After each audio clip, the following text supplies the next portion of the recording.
Rivera. Geraldo, let's talk a little bit about Benghazi. The news now is that apparently there were dozens of CIA operatives there in Benghazi that night. Also, and this is, the president has referred to this as a phony scandal, but it looks as if the people who worked for the government, CIA guys, diplomats, things like that, have been given monthly polygraphs to make sure they're not talking to the press. And also, they're moving them around and changing their identities. It sounds like there's something to hide. Let me take it in order. First of all, I think it's a good idea to close the embassies in the radical countries in the Muslim world. Why? Because if we did not and something awful happened, we'd say we didn't even learn the lesson of Benghazi last anniversary of 9/11 and the end of Ramadan. So it is a good protective step. Right. It's something we should have done last year. It could have averted a lot of the tragedy.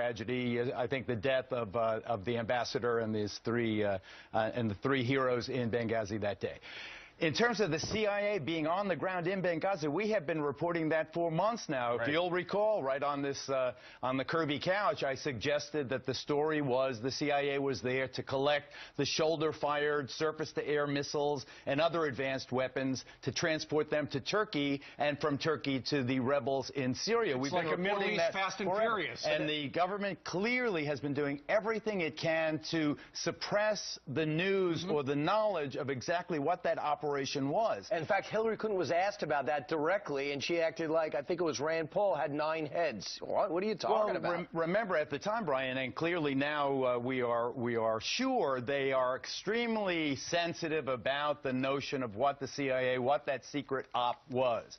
But it also presents the scenario that you had a couple of dozen armed fighters. We were not as caught without any power in Benghazi at that time. It was the CIA operators who went from the annex to the consulate to rescue the rescue mission. Of course, by that time it was too late for Ambassador Stevens and his colleague. But we had a substantial force on the ground in the CIA operators. Now, whether the CIA was talking to the Defense Department, that's problematic, and we would like to know that. But I don't know how long it's going to be before that information is released. How normal is this for them to do these polygraph tests with the CIA operatives that were there on the ground and then move them around, change their names? Well, I don't know. I mean, we don't know what it sounds suspicious.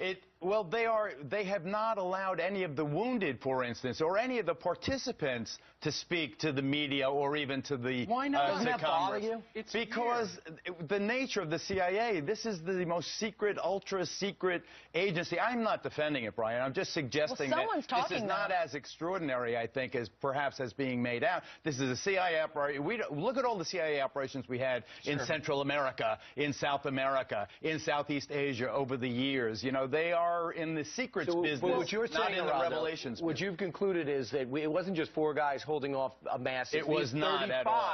Were also shooting. They were also shooting, and they still got overran. And I think they got overrun. I don't think they got overrun. They got overrun in the consulate. Then the CIA was not at the annex. They weren't overrun. The 2 who died at the annex were killed by a lucky mortar shot late in the action. Absolutely. I think we killed an awful lot of the bad guys that night. But where were 35? If there were just 2 guys, you're saying the 35 were also on the ground helping out those guys? Right. Of the 35, I'm not sure they were all operators. They could have had some clerks, some ciphers people, some signals people, but they definitely had some bitchin' fighters also. Well, it does sound like they're trying to cover something up. More on that. Well, they are definitely trying to cover it up.